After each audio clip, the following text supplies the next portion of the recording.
Salam sejahtera bagi kita semua. Apa kabar di hari ini? Diharapkan kalian semua dalam keadaan sehat-sehat dan senantiasa dalam berkat dan pelindungan Tuhan. Sebelum lanjut, di subscribe, like, dan komen channel ini. Dan untuk pelajaran PPKN kelas 11, kita akan belajar di bab 6, ancaman terhadap negara dalam bingkai Bhinneka Tunggal Ika. Dalam pertemuan yang lalu kita telah belajar di A, ancaman terhadap integrasi nasional. Dan dalam pertemuan kita kali ini kita akan bahas di poin B, ancaman di bidang Ipolexos Hankam. Pengertian ancaman. Ancaman adalah setiap usaha dan kegiatan baik dalam negeri maupun luar negeri yang dinilai membahayakan kedaulatan negara, keutuhan wilayah negara, dan keselamatan segenap bangsa. Ancaman non-militer. Ancaman non-militer atau nirmiliter memiliki karakteristik yang berbeda dengan ancaman militer, yaitu tidak bersifat fisik serta bentuknya tidak terlihat seperti ancaman militer. Karena ancaman ini berdimensi ideologi, politik, ekonomi, sosial, budaya, teknologi, informasi, serta keselamatan umum. Berikut ini berbagai ancaman bagi bangsa Indonesia, dilihat dari berbagai bidang kehidupan. Ancaman di bidang ideologi. Secara umum, Indonesia menolak dengan tegas paham komunis dan sosionis. Akibat dari penolakan tersebut, tentu saja pengaruh dari negara-negara komunis dapat dikatakan tidak rasakan oleh bangsa Indonesia. Kalaupun ada, pengaruh tersebut sangat kecil ukurannya. Ancaman di bidang ideologi. Akan tetapi, bukan berarti bangsa Indonesia terbebas dari pengaruh paham lainnya. Misalkan pengaruh liberalisme. Liberalisme itu kebebasan individual. Nah, saat ini kehidupan masyarakat Indonesia cenderung mengarah pada kehidupan liberal yang menekankan pada aspek kebebasan individual. Sebenarnya, liberalisme yang didukung oleh negara-negara barat tidak hanya mempengaruhi Indonesia, akan tetapi hampir semua negara di dunia. Hal ini disebabkan akibat dari era globalisasi.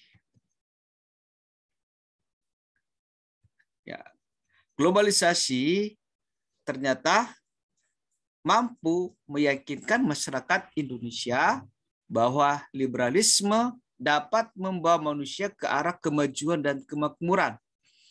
Tidak jarang hal ini mempengaruhi pikiran masyarakat Indonesia untuk tertarik pada ideologi tersebut.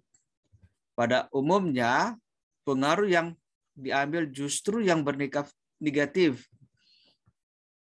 Nah, ini adalah dampak positif ya dari globalisasi, yaitu komunikasi yang semakin cepat dan mudah, baru meningkatkan taraf hidup dari masyarakat, mudahnya mendapatkan informasi dan ilmu pengetahuan, tingkat pembangunan yang semakin tinggi, meningkatnya turisme dan pariwisata, dan meningkatnya ekonomi menjadi lebih produksi, efektif, dan efisien. Nah, ini adalah dampak secara positif. Dan ada dampak yang secara negatif, misalnya dalam gaya hidup yang diliputi kemewahan. Pergaulan bebas dan cenderung mengarah pada dilakukannya perilaku seks bebas dan perbuatan dekadensi moral lainnya. Hal tersebut apabila kita tidak segera diatasi akan menjadi ancaman bagi kepribadian bangsa Indonesia yang sesungguhnya. Kita mesti proaktif menyaring dampak negatif dari globalisasi.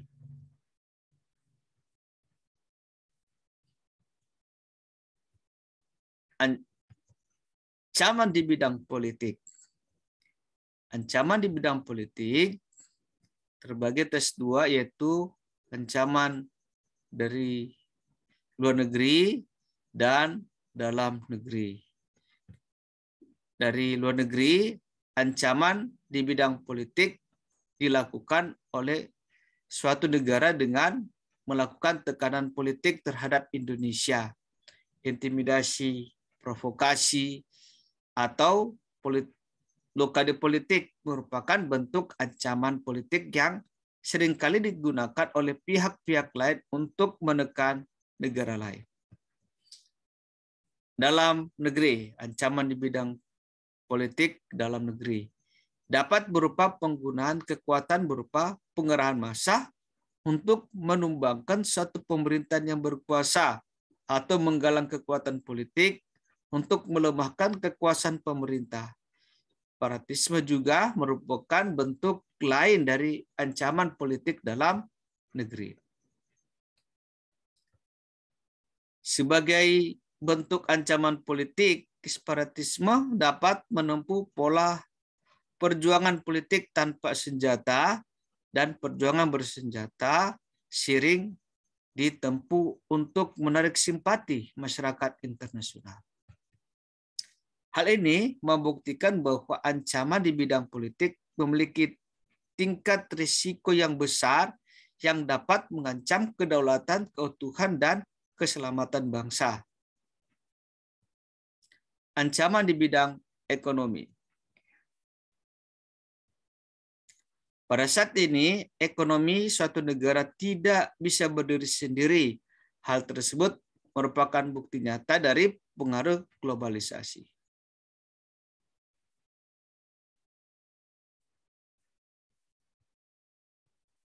Dapat dikatakan saat ini tidak ada lagi negara yang mempunyai kebijakan ekonomi yang tertutup dari pengaruh negara lainnya. Pengaruh globalisasi perekonomian merupakan suatu proses kegiatan ekonomi dan perdagangan di mana negara-negara di seluruh dunia menjadi satu kekuatan pasar yang semakin terintegrasi tanpa rintangan batas teritorial negara. Globalisasi perekonomian mengharuskan penghapusan seluruh batasan dan hambatan terhadap arus modal, barang, dan jasa.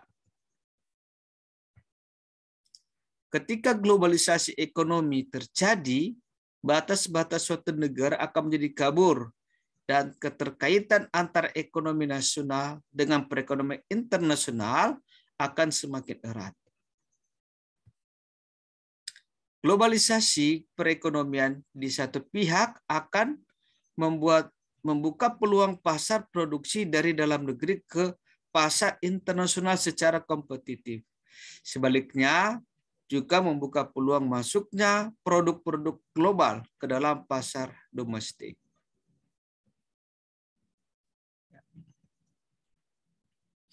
Hal tersebut tentu saja selain menjadi keuntungan, juga menjadi ancaman bagi kedaulatan ekonomi suatu negara.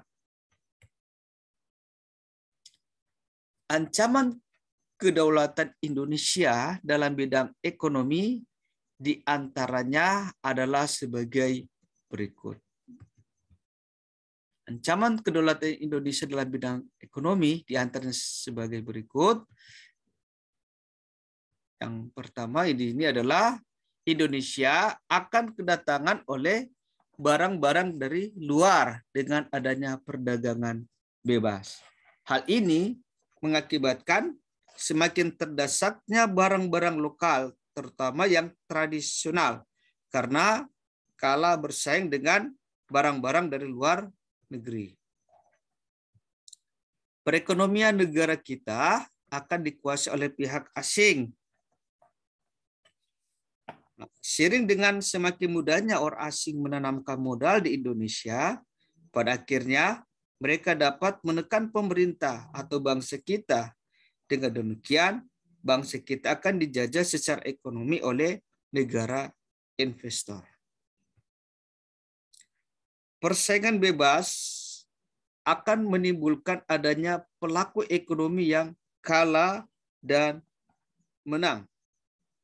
Pihak yang menang secara leluasan memonopoli pasar, sedangkan yang kalah akan menjadi penonton yang senantiasa tertindas. Akibatnya timbulnya kesenjangan sosial yang tajam sebagai akibat dari adanya persaingan bebas tersebut.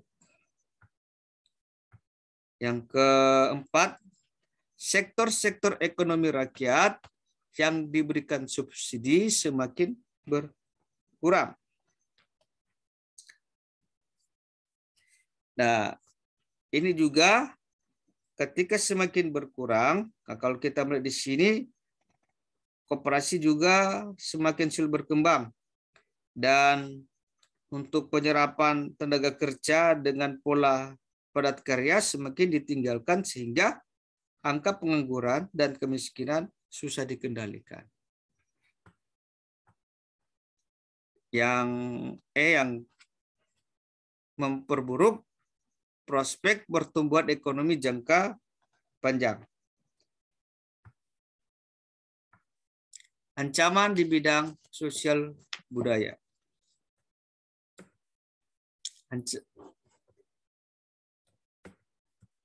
Ada terbagi atas dua, yaitu ancaman dari dalam negeri dan dari luar negeri. Dari dalam negeri ditimbulkan oleh isu-isu kemiskinan, kebodohan, keterbelakangan, dan ketidakadilan. Isu tersebut menjadi titik pangkal timbulnya permasalahan seperti premanisme, separatisme, terorisme, kekerasan, dan bencana akibat perbuatan manusia.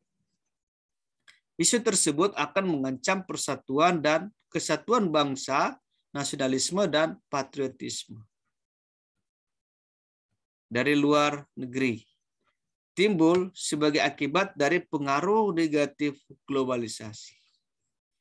Munculnya gaya hidup konsumtif, munculnya sifat hedonisme. Nah, kalau hedonisme itu kenikmatan pribadi dianggap sebagai satu nilai hidup tertinggi.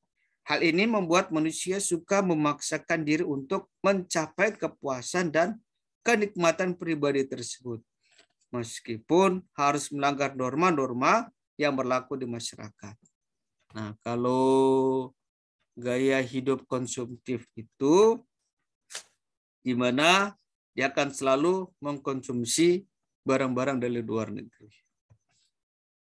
Baru adanya sikap individualisme. Nah, sikap individualisme ini yaitu sikap selalu mementingkan diri sendiri serta memandang orang lain itu tidak ada dan tidak bermakna. Nah, sikap seperti ini dapat menimbulkan ketidakpedulian terhadap orang lain. Misalkan sikap selalu menghardik pengemis, pengamen, dan sebagainya. Yang keempat, munculnya gejala westernisasi. Nah, westernisasi ini adalah gaya hidup yang selalu berorientasi kepada budaya barat tanpa diseleksi terlebih dahulu. Seperti meniru model pakaian yang biasa dipakai orang barat yang sebenarnya tentunya dengan nilai dan norma-norma yang berlaku. Misalkan memakai rok mini atau lelaki memakai anting-anting dan sebagainya. Yang kelima ya, semakin memudarnya semangat gotong royong, solidaritas, dan kepedulian sosial. Dan yang terakhir ya, semakin lunturnya nilai keagamaan. Ancaman di bidang pertahanan dan keamanan. Seiring dengan berjalannya waktu, proses penegakan pertahanan dan keamanan dalam negara Kesatuan Republik Indonesia tidak semudah yang dibayangkan atau semudah dalam pembicaraan yang bersifat teoritis semata.